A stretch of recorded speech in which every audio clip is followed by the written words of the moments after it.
ये है news reporter network. आप देख रहे हैं न्यूज रिपोर्टर लाइव, सोच आपकी, आवाज हमारी। नमस्कार, आप देख रहे हैं न्यूज रिपोर्टर नेटवर्क और मैं हूं आपके साथ रिया कुमारी। खबरों की शुरुआत करते हैं, लेकिन एक नजर हेडलाइंस पर। उत्तराखंड में टीएचडीसी में हिस्सेदारी के लिए उत्तराखंड ने लगाई ताकत। यूपी ने मांगा 6 हफ्ते का समय, 25 जुलाई को सुनवाई। ऋषिकेश के रच्छीवाला टोल प्लाजा पर अचानक धमके हाथी को देख मची अफरा तफरी, यात्रियों के फूले हाथ पांव। उत्तराखंड प्रदेश में 5% बाघों की संख्या में वृद्धि की संभावना। कोविड में साल दर साल बढ़ते हैं बाघ। उत्तराखंड प्रदेश के अस्पतालों में कोविड व्यवस्थाओं को परखने के लिए मॉक ड्रिल हरिद्वार में हुआ शुरू। अब खबर विस्तार से। विधानसभा में कैबिनेट मंत्री गणेश जोशी ने मसूरी में आयोजित होने वाले 3 दिवसीय मिलिटेंट्स पर आधारित राष्ट्र सम्मेलन के संबंध में प्रेस वार्ता की। आपको बता दें कि प्रेस वार्ता के दौरान कोसाब और उत्तराखंड सरकार द्वारा मिलिटेंट्स पर आधारित एक राष्ट्र सम्मेलन का मुख्यमंत्री पुष्कर सिंह धामी शुभारंभ करेंगे। सम्मेलन में देश के विभिन्न राज्य कृषि विपणन बोर्डों के प्रतिनिधि भी हिस्सा लेंगे।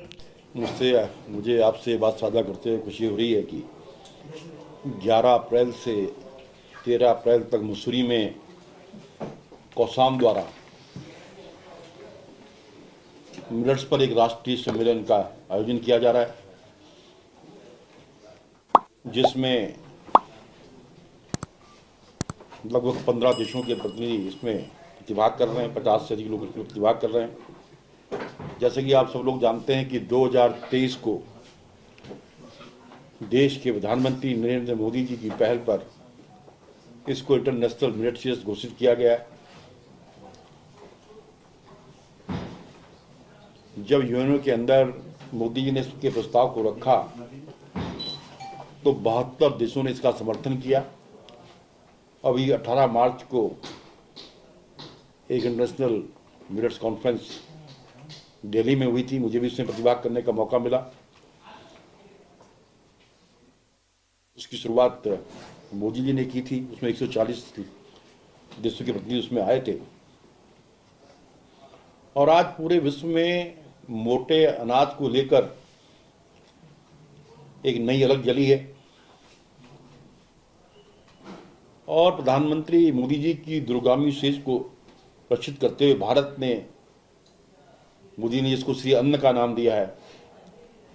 एक उत्साह उमंग का माहौल आज पूरे देश के अंदर है और मुझे ये कहते हुए हर्ष हो रहा है कि हिमालय राज्यों में उत्तराखंड पहला राज्य है जिसने अपना मिलेट मिशन घोषित किया है।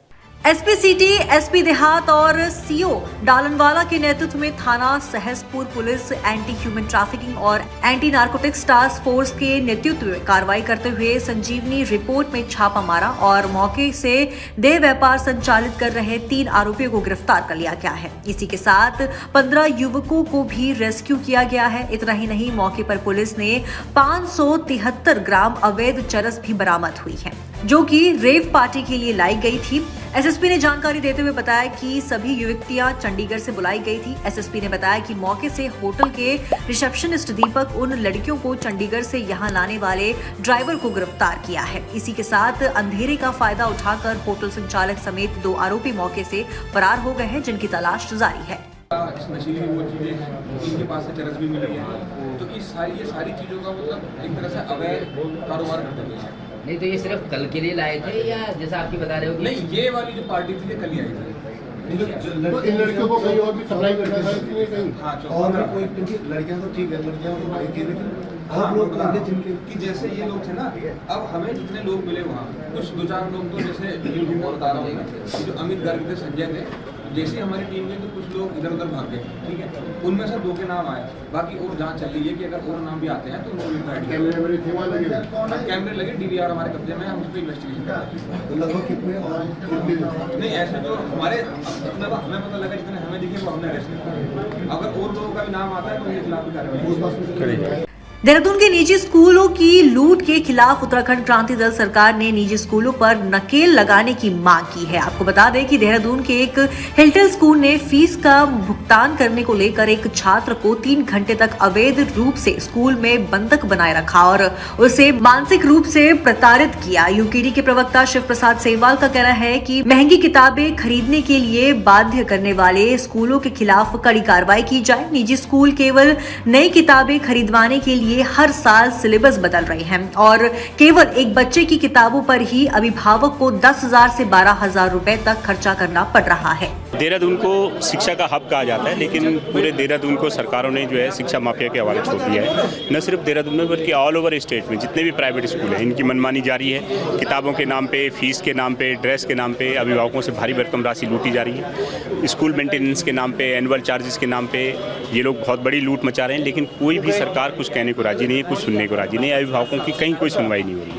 अभिभावकों को शिक्षा माफिया के रहमो करम पे छोड़ दिया गया है और उत्तराखंड क्रांति दल आज इसके विरोध में यहाँ पर आया है। हमने मुख्यमंत्री जी को माननीय डीएम साहब के माध्यम से जो है ज्ञापन सौंपा है और हमारी मांग है कि तत्काल इस तरीके की लूट खसोट पर रोक लगाई जाए, नहीं तो अभिभावकों के साथ मिलकर के एक व्यापक जन आंदोलन खड़ा किया जाए। हर महीने सोमवार को लगने वाली जन सुनवाई में जिलाधिकारी जिले के लोगों की परेशानियों की शिकायतें के विषय में जानकारी लेकर संबंधित अधिकारियों को कार्य निस्तारण के लिए आदेश जारी करती हैं। आज जन सुनवाई में जिलाधिकारी ने बताया कि आज 92 शिकायतें आई है। ज्यादातर शिकायतें शिक्षा, समाज कल्याण के साथ साथ बिजली, पानी और रोड की समस्या को लेकर आई है।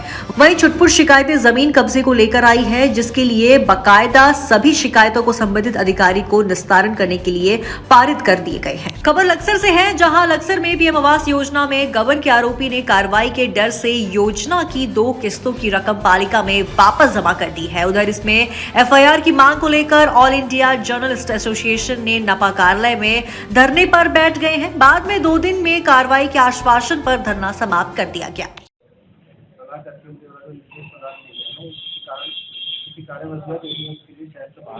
और 2 दिवस के बाद जब पुनः वार्ता के लिए सभी जो धरना प्रदर्शनकारियों ने बुलाया गया है और जो भी ठोस कार्रवाई हो पाएगी उनकी मांग गोस्वामी द्वारा प्रधानमंत्री आवास योजना का जो भी दुरुपयोग हुआ, ये मैंने आज इसकी एक संज्ञान में लिया और मुझे पता लगा कि उन्होंने 1,20,000 रुपया प्रधानमंत्री आवास योजना के तहत लिया गया। मेरी इसी बात पर चर्चा जो हमारे साथ हुई थे गौर नियाज जी, मैंने उनसे भी बात पूछी कि क्या मामला है। उन्होंने मेरे मुझसे बताया कि उस टाइम घटना में हमने इनको 1,20,000 रुपये दिए, पूरे कागज उनके हमारे पास थे और वो उन्होंने बीच में अपनी जो जमीन थी वो सेल कर दी, इसका ना हमें ज्ञान है ना उन्होंने हमें भी बताया। अब जब हमें पता लगा जैसे कि उनकी कार्रवाई हुई होगी, उन्होंने 1,20,000 मुझे पता लगा उन्होंने वापस किए, तो ये मेरी संज्ञान में आया। पर फिर भी उन्होंने जो भी किया है ये आवास योजना में मैं समझता हूँ उन्होंने गलत किया है और मैं आपको आश्वासन देता हूँ कि जो भी होगा 2 दिन के बाद हम लोग बैठ करके इसमें कोई ना कोई नियमानुसार हम कार्रवाई करेंगे।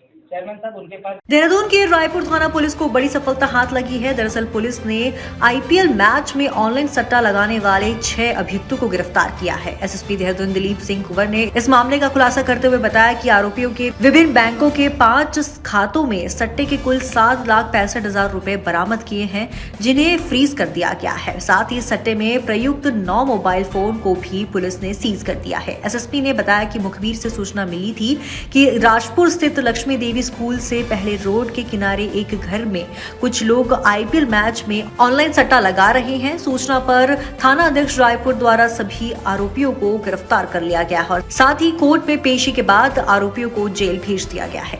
सट्टा के एक गिरोह का पर्दाफाश किया गया है, जिसमें कि 6 लोगों की अरेस्टिंग हुई है।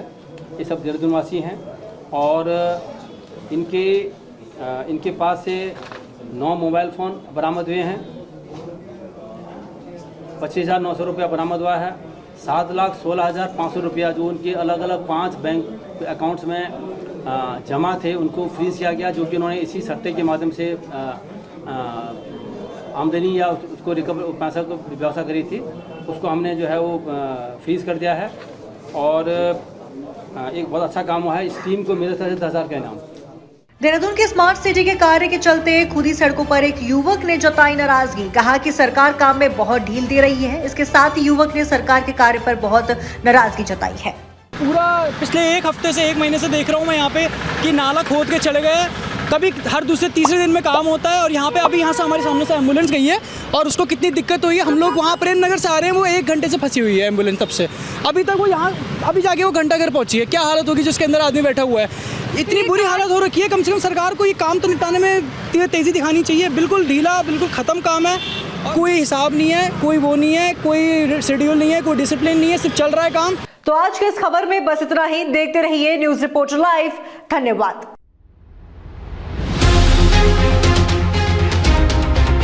ये है न्यूज रिपोर्टर नेटवर्क। आप देख रहे हैं न्यूज रिपोर्टर लाइव। सोच आपकी, आवाज हमारी।